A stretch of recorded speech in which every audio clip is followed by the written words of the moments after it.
अस्सलाम वालेकुम viewers, welcome to my YouTube channel Ali's academy.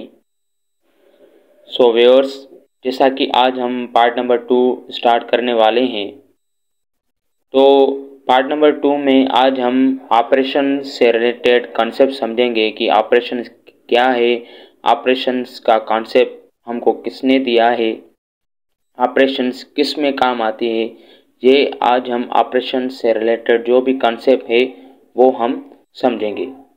लेकिन वीडियो को स्टार्ट करने से पहले मेरी आपसे एक रिक्वेस्ट है कि काइंडली पार्ट नंबर 1 इस लेक्चर का देख लीजिए। मैंने वो ऑलरेडी अपलोड कर दिया है। वो देखने के बाद पार्ट नंबर 2 देख लीजिएगा ताकि आपको पार्ट नंबर 2 अच्छी तरह समझ में आ जाए। तो चलो स्टार्ट करते हैं। जैसे कि बेसिक ऑपरेशंस आखिर होती क्या है, बेसिक ऑपरेशंस का हमारी लाइफ में काम क्या है। सो व्यूअर्स, जैसे कि कभी कभी हमें मैथमेटिकली प्रॉब्लम्स मिलते हैं जिसको हम सॉल्व करते हैं, तो उन प्रॉब्लम्स को सॉल्व करने में जो हेल्पफुल होते हैं ना, वो यही ऑपरेशंस होती हैं। ये जो ऑपरेशंस है ना, यही ऑपरेशंस हमें हेल्पफुल होती है उन प्रॉब्लम्स को सॉल्व करने में। जैसे कि इन ऑपरेशंस को हम कहते हैं बेसिक ऑपरेशंस भी कहते हैं, फंडामेंटल ऑपरेशंस भी कहते हैं और अर्थमेटिक ऑपरेशंस भी कहते हैं। जैसे कि बेसिक ऑपरेशंस टोटल 4 है: addition, subtraction, multiplication and division. जिसको हम जैसे एडिशन को प्लस भी कहते हैं और सब्ट्रैक्शन को हम माइनस भी कहते हैं। आई होप आपको कॉन्सेप्ट समझ में आ गया होगा। तो बेटा, सबसे पहले एडिशन और सब्ट्रैक्शन का कॉन्सेप्ट एक ब्रिटिश मैथमेटिशियन थे, रॉबर्ट रिकॉर्ड, जिसने 16th सेंचुरी में हमको एडिशन और सब्ट्रैक्शन का कॉन्सेप्ट दिया और सिंबल दी। ठीक है, जैसे कि एडिशन को, इस सिंबल को हम एडिशन भी कहते हैं और कभी कभी प्लस भी कहते हैं, और सब्ट्रैक्शन की इस साइन को हम सब्ट्रैक्शन भी कहते हैं और माइनस भी कहते हैं। लेकिन इस मैथमेटिशियन ने एडिशन और सब्ट्रैक्शन की भी साइन का कॉन्सेप्ट दिया और उसके बाद हमको साइन ऑफ इक्वलिटी का भी कॉन्सेप्ट दिया, इक्वल्स टू का भी कॉन्सेप्ट दिया हमको। किसने? रॉबर्ट रिकॉर्ड ने। फिर इसके बाद 17th सेंचुरी में एक इंग्लिश मैथमेटिशियन थे, विलियम ऑर्टर्ड, जिसने हमको मल्टीप्लिकेशन का कॉन्सेप्ट दिया। फिर 17th सेंचुरी में एक इंग्लिश मैथमेटिशियन थे, जॉन पेल। जॉन पेल एक इंग्लिश मैथमेटिशियन थे जिसने 17th सेंचुरी में हमको डिवीजन का कॉन्सेप्ट दिया। तो आजकल हम जो भी मैथमेटिक्स से रिलेटेड प्रॉब्लम सॉल्व करते हैं, तो उसको सॉल्व करने में जो बेसिक हेल्पफुल होती है ना, वो यही ऑपरेशंस होती हैं। ठीक है, तो चलो स्टार्ट करते हैं, समझते हैं कि इन ऑपरेशंस को हम कैसे यूज़ करते हैं, कैसे इस्तेमाल करते हैं। तो सबसे पहले एडिशन का हम एग्जांपल समझते हैं। एडिशन, फॉर सपोज 3 में मैं 5 को ऐड कर रहा हूँ तो मुझे रिजल्ट मिल रहा है 8। अभी ये जो भी पार्ट्स है ना, ये वाला पार्ट, ये वाला और ये वाला, इन पार्ट्स के अलग अलग नेम्स है। जैसे कि पहला नंबर जो है उसका है आगंड,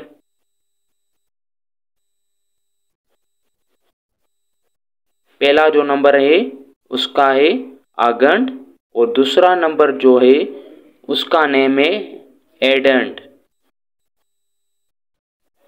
पहले को आगंड कहेंगे और दूसरे को एडेंट कहेंगे, और जो हमें रिजल्ट मिलेगा, मतलब आंसर मिलेगा, उसको हम सम कहेंगे। क्या? उसको हम सम कहेंगे। इसी तरह दूसरा और एग्जांपल ले लें। जैसे कि 25 में 20 ऐड करें, 5 में 0 ऐड करेंगे तो 5 हो गया, 2 और 2 ऐड करेंगे तो 4 हो गया। जैसे कि ये आगंड हो गया और ये एडेंड हो गया, और इसी तरह ये क्या हो गया, सम हो गया। और इसी तरह फिर सब्ट्रैक्शन का कॉन्सेप्ट समझते हैं। फॉर सपोज 7 में से 5 माइनस कर रहे हैं तो आंसर हमें मिल रहा है 2। तो इसी तरह इन नंबर्स में इस सम में जो भी नंबर्स है उनके भी कुछ कुछ पार्ट्स के नेम्स है।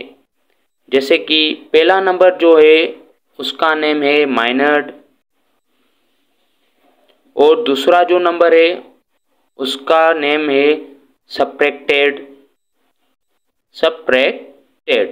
और जो फाइनली रिजल्ट मिलता है उस रिजल्ट को हम कहते हैं डिफरेंस। क्या कहते हैं, उस रिजल्ट को हम कहते हैं डिफरेंस। इसी तरह दूसरा एग्जांपल लेते हैं, जैसे कि 25 में से 14 माइनस कर रहे हैं तो 5 में से 4 गए तो 1 बच गया, 2 में से 1 गया तो 1 बच गया। इसी तरह ये भी माइनर्ड हो गया और ये सब्ट्रैक्टेड हो गया और इसी तरह ये डिफरेंस हो गया। आई होप आपका कॉन्सेप्ट क्लियर हो गया। और इसके बाद अब मल्टीप्लिकेशन का कॉन्सेप्ट समझते हैं। जैसे कि 25 में मल्टीप्लाई कर रहा हूँ मैं 2 5 द 10, 0 इधर आया और 1 कैरी हो गया, 2 to the 4 और 1 ऐड करेंगे तो 5 हो गया। ये जो पहला पार्ट है, पहला नंबर है, इसको हम मल्टीप्लिकेंड कहेंगे। क्या, मल्टीप्लिकेंड कहेंगे। और जो ये दूसरा पार्ट है, इस दूसरे पार्ट को हम मल्टीप्लायर कहेंगे। क्या कहेंगे, मल्टीप्लायर कहेंगे। और जो फाइनली रिजल्ट हमें मिलता है, जैसे कि ये, इसको हम प्रोडक्ट कहेंगे। क्या कहेंगे, इसको हम प्रोडक्ट कहेंगे। जैसे कि 25 मल्टीप्लिकेंड हो गया और 2 है जो मल्टीप्लायर हो गया, और इसी तरह 50 जो है ये रिजल्ट हो गया। और इसके बाद लास्ट डिवीजन का कॉन्सेप्ट समझते हैं। फॉर एग्जांपल 26 में डिवाइड कर रहा हूँ 5 से, तो 5 की टेबल 2 पे नहीं जा रही है, नंबर मिलाएंगे तो 26 हो गया।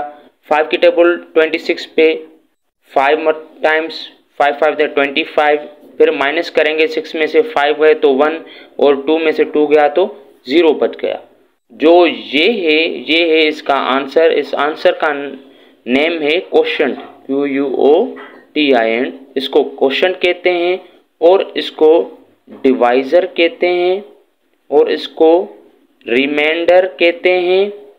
और जो ये नंबर होता है हमें मिला हुआ आता है उसको हम डिवाइडेंड कहते हैं। आई होप आपका सारा कॉन्सेप्ट क्लियर हो गया होगा ऑपरेशन से रिलेटेड, और ऑपरेशंस को हम कैसे कैसे यूज़ करते हैं उससे related. Thank you for watching. अल्लाह हाफिज़।